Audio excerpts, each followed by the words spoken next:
Cette semaine, la bonne étape fait escale à Sainte-Maure-de-Touraine. Une bûche tronconique à la croûte bleutée, le Sainte-Maure est le fromage star chez Camille Fontaine. Installée depuis 2 ans, elle élève son troupeau et élabore ses fromages après un début de carrière dans le contrôle laitier. Camille et Mathilde vous racontent aujourd'hui l'histoire de l'élaboration du Sainte-Maure-de-Touraine et en fin d'émission, le tour de main, comment bien déguster ce fromage.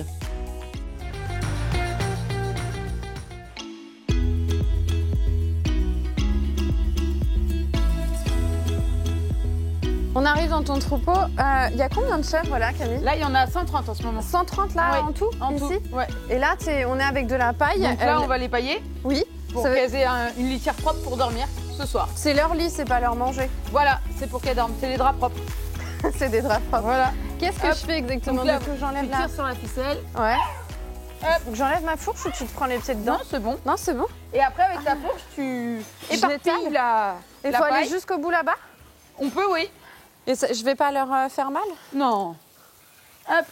C'est quoi comme race de chèvre? Alors, les marrons, c'est de l'alpine et les blanches de la Saanen. Et ça te sert à quoi d'avoir 2 types de chèvres différentes? Ça fait plus de couleurs. Non, l'alpine a un lait plus riche en matière et la Saanen produit plus de lait. Ça te Donc, fait du coup, c'est une complémentarité. Tu mélanges les deux? Oui, tout le lait est mélangé.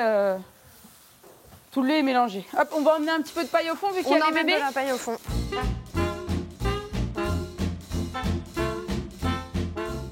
Et tu fais ça combien de fois par jour là, de pailler comme ça? Pailler, on le fait 1 fois par jour. 1 fois par jour? Oui. Et tu fais ça ici et dans les autres endroits où tu as des chèvres? À partout, on paille toutes les chèvres tous les jours. Ça te prend combien de temps en tout par jour? Une demi-heure.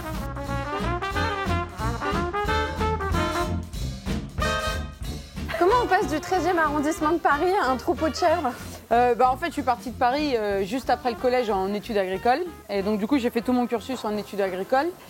Et après, j'ai travaillé au contrôle laitier d'Indre-et-Loire. Et j'ai fait aussi 2 emplois chez des gens qui ont des chèvres aussi. Ce qui m'a permis d'apprendre comment élever une chèvre, faire un fromage. Et un jour, j'ai eu envie d'être mon propre patron. Donc du coup, j'ai trouvé mes cédants qui cherchaient quelqu'un pour reprendre. Le grand lancement. Ouais. Tu les as trouvés comment? Par mon ancien travail. Par ton ancien travail. Vu que je travaillais au contrôle laitier, c'était mes clients. Et on s'est rencontrés comme ça, quoi. C'est des cédants, il faut que ça matche entre eux et toi? Oui, c'est mieux. C'est important? Oui. Là, en plus, c'était particulier parce que je me suis d'abord installée sur les chèvres et les fromages. Et eux ont gardé la partie terre. Donc du coup, je leur louais les bâtiments, on se voyait tous les jours. Donc d'où l'importance qu'on se soit bien entendu, quoi.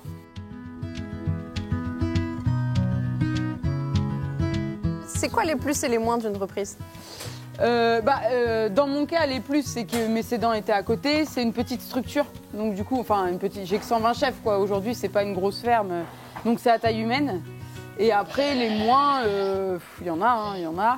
Au début, on a plein de choses qui nous arrivent qu'on n'a jamais gérées, quoi. J'ai été salariée d'élevage, mais pensais à commander de l'aliment.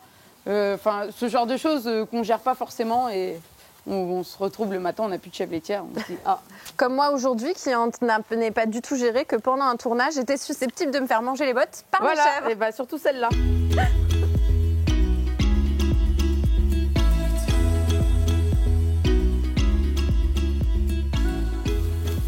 Je fais ça bien? Ça va, pas trop mal. On croirait que j'ai fait ça toute ma vie. Oui. Est-ce qu'elles ont un petit nom, tes chèvres? Alors, mes préférées, elles ont un petit nom. Après, celles que j'aime le moins aussi. Elles ont un petit nom en fonction de leur comportement? Oui, c'est ça, oui. Ouais. Oui. On en a une qui est aveugle et on l'appelle Gilberte. On a nos chouchoutes. Qu'est-ce que tu fais, Camille, tout au long de la journée? Ici, il faut changer le lit, ça on l'a fait. Oui. Leur donner à manger. Oui, donc ça on le fait le matin en arrivant. Donc on leur donne à manger. Après on fait la traite. Et ensuite on emmène le lait en fromagerie pour faire toute la fabrication des fromages. Quelle est ta partie préférée? Les chèvres. T'occuper des chèvres? Ouais, m'occuper des chèvres. J'aime faire des fromages, hein, mais à la base je suis vraiment plus animalière que fromagère. Et quand tu t'arrives, tu leur fais des câlins, bah tu oui, je leur dis parles. bonjour les filles, elles me répondent. Ça, on est...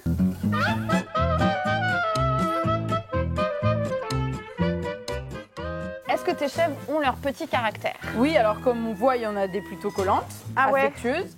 Et après, j'en ai qui vont toujours rester en retrait. Il y en a qui, dès qu'elles vont voir une porte ouverte, elles vont sortir pour aller manger dans les brouettes de granulés. Elles ont chacun leur petit caractère. Est-ce que c'est un trait de caractère de m'accrocher mes vêtements comme ça? Ah oui, ça c'est qu'elles adorent grignoter tout ce qui traîne. D'accord. Ah bah c'est super, je suis quelque chose qui traîne. Pardon, non,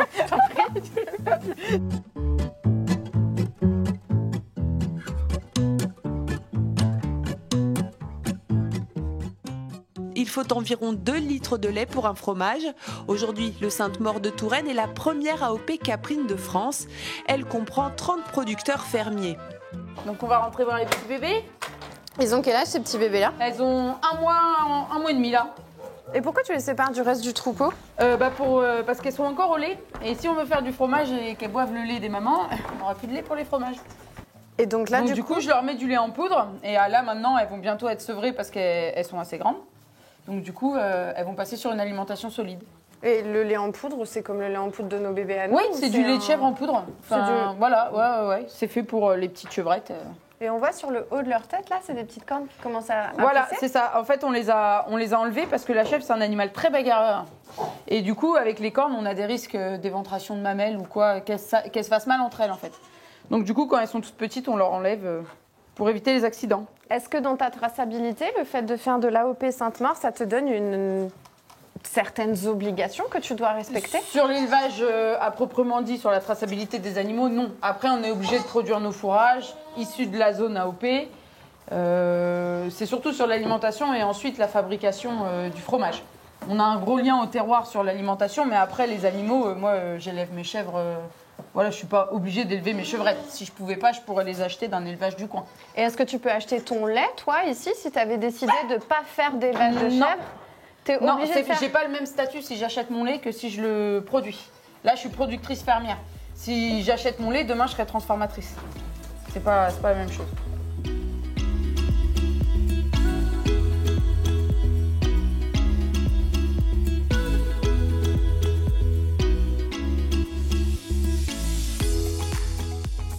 On tape un coup, tu mets ta main dedans et tu accompagnes le fromage.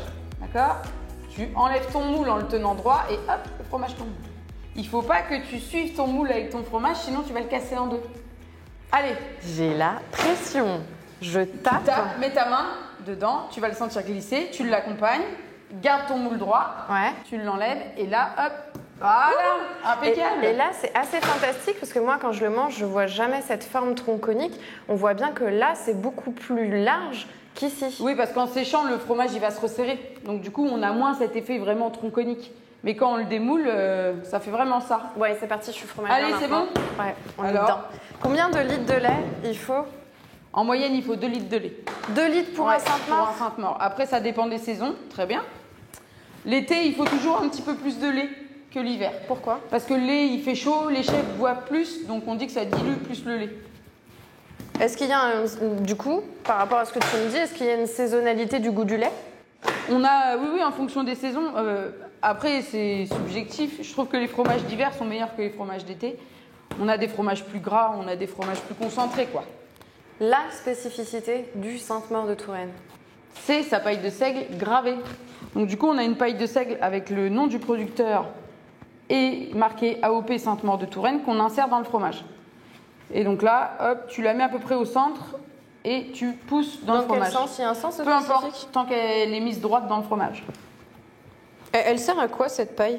En fait, à la base, c'était un maintien pour le fromage parce qu'on est sur une forme très longue et du coup, la paille permet de soutenir le fromage. Un peu comme un tuteur sur des tomates. Je savais pas du tout, moi, quand je mangeais mon Sainte-Maure, que c'était du sel noir. C'est quoi sa spécificité? C'est qu'il est mélangé avec du charbon, donc du coup de la cendre végétale qui est incorporée au sel là. Est-ce qu'il y a très longtemps, c'était autre chose comme cendre? Oh, je pense pas, non. Ça a toujours été du charbon? Oui, mais pas le même que pour les barbecues.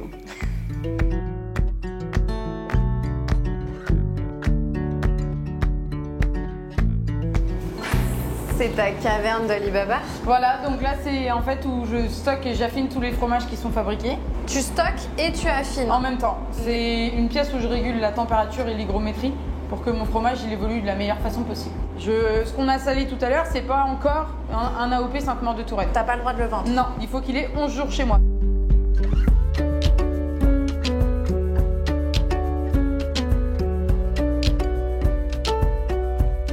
Après avoir parcouru les différents endroits où il y avait tes chèvres qui nous ont laissé quelques traces, tu vas nous apprendre à déguster du Sainte-Maure-Touraine. C'est tout de suite la séquence du tour de main.